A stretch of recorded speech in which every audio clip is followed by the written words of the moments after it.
So let me guess, you bought a G35, you thought it'd be awesome, totally cool, you got this mad tight drift car, 6-speed, V6, 300 horsepower and everything. One problem, it's too high, you want to lower it. Well, you came to the right channel, because today we're starting our coilover install on Project G35.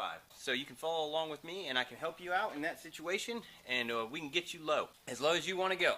Either way, this video and this video series is going to help you install your coilovers.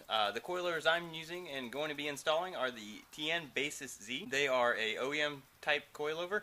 So in the rear they are not converting over to a true coilover. So it's going to have your normal stock location coil springs with adjusters and a strut that's separate. So this should help anybody out that's installing coilovers like that. If you're installing true coilovers, this video will still help you in most of it, but when you get to the installation of your true coilovers for the rear, you're going to probably have to resort to looking at the manufacturer's installation instructions or some other documentation. But for anybody else out there that's installing a two-piece rear coilover, OEM location coilover, and something similar to what I'm installing, this will help you out a lot. So basically, to start in the front, you have two lines right here. This is your ABS speed sensor line. These just pull out. Just pull those out. Then over here, you have this 12mm bolt that attaches the brake line to the spindle.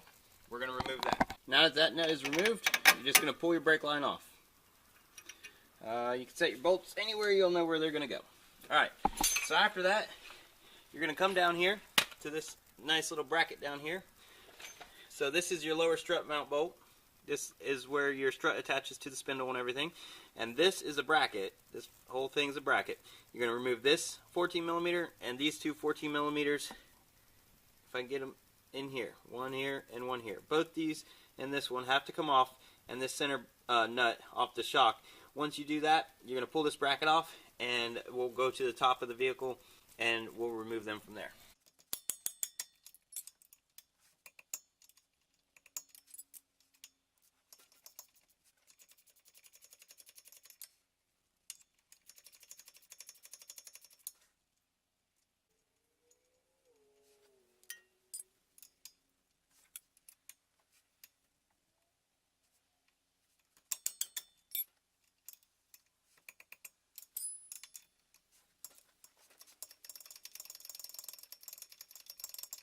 Alright, so now I loosened those bolts. I'll take them out here in a minute. First, I'm going to go ahead and remove the sway bar strut mount combination bolt. So like I said, on the other side of that bolt is actually your sway bar end link. So we're going to remove that from the sway bar. The nut's a 17mm and the bolt head here is a 19. Alright, now that that's removed, now we're going to remove the actual bolt and nut from the other side of the strut. So the other side is a 19mm, and then on the sway bar end link right here, this is a 21mm if you need to put a backer wrench on that to prevent it from spinning if you're having trouble breaking it loose.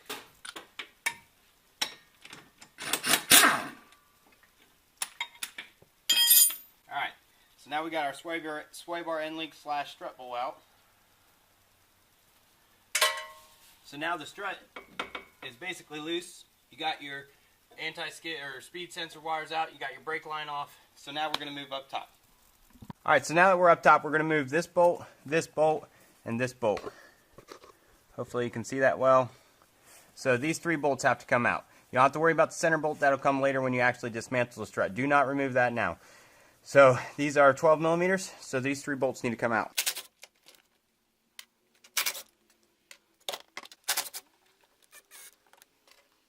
So now that the top three nuts are out and you have this plate left, we're going to go ahead and remove that.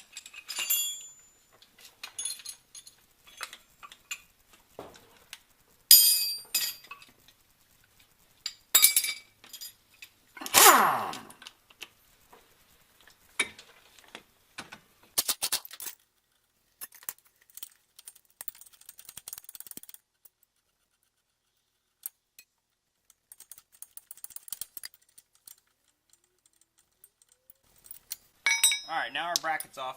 Now we're basically ready to remove the strut. however it works for you, just go ahead and finagle the strut out of here. So this is going to be a little bit of a learning curve. I like to disconnect the wire just to get it out of my way. But basically all you're going to do is you're going to kick this out like that.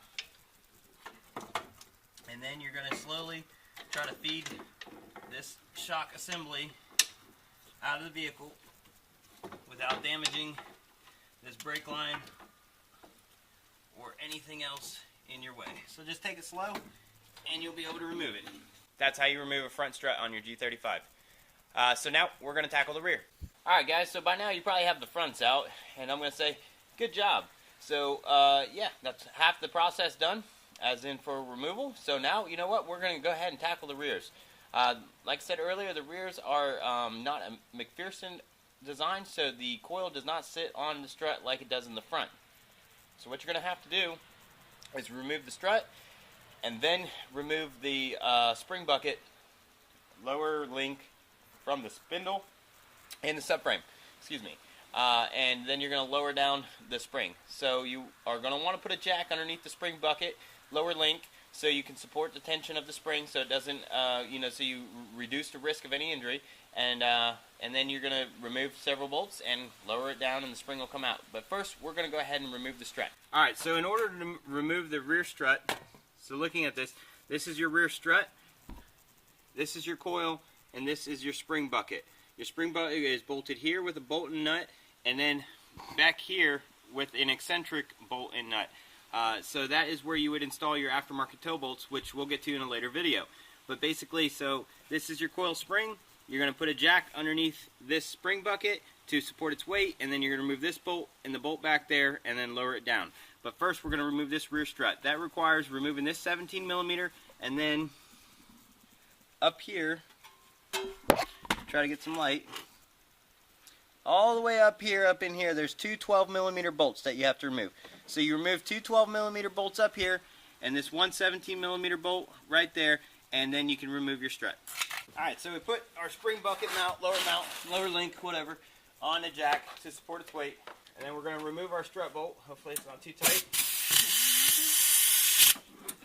which it is.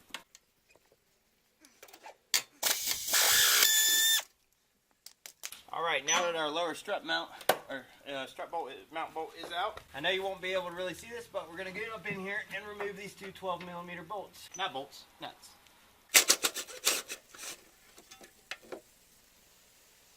Once you have removed your two 12 millimeter bolts, all you do is just give it a wiggle and the strut comes right out. So there, that's removing the rear strut. Now we're going to tackle the spring bucket and get the coil spring out. So we have jack pressure on the coil spring. That will allow us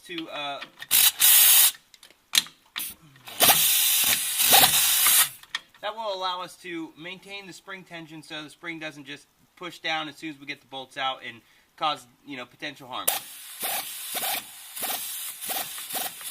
Alright, so in my situation where you need a backer wrench put on the bolt or on the nut, it is also a 17 millimeter.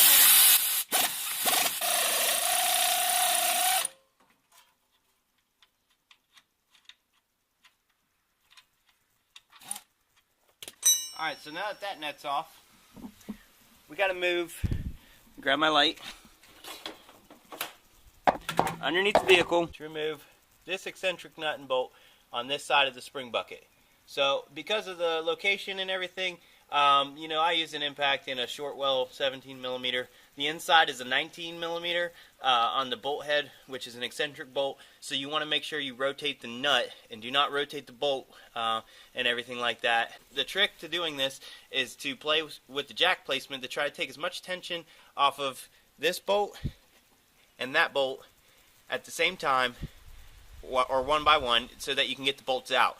That involves raising and lowering the spring mount link up and down a little bit until you can get tension off of this bolt. It may also, because this is where your toe's adjusted, this moves in and out, that if you tap it one way or another, or use the eccentric bolt, if you didn't do that one first, you can move this in and out to take tension off of this bolt and get this out. But once you, however you decide to do it, once you get those two bolts out, then you're just going to jack this down, lower it, and then your spring will come right out. And as soon as I get these bolts out, I'll show you. Alright, so now that we removed both bolts, we removed this outer bolt and the inner eccentric bolt, we're going to basically lower the jack slowly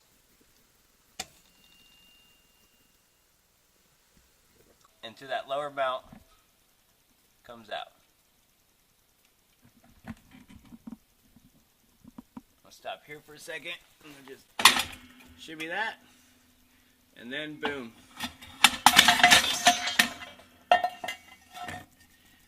That is how you remove the rear coil on your G35 350Z. And we're going to remove this bump stop, which clips in, so we're going to pull that out. That's the gist of it. The other side is just like that, the other side. So that's how we remove the factory suspension to get ready for the coilover install. So that pretty much is going to wrap up this video. I'm going to do this in several stages because I have limited time to work after work and everything like that because I have other responsibilities. But that will show you how to remove your OEM suspension to prepare for phase 2, which is going to be assembling the new coilovers. So hopefully tomorrow I will go through the process of removing the needed parts from your OEM suspension and putting it onto the new coilovers, preparing them for reinstallation into the vehicle. So if this video interests you and it helped you out with your coilover install, please like, subscribe, and share my video. And stay tuned for phase 2 of the coilovers on the Project G35.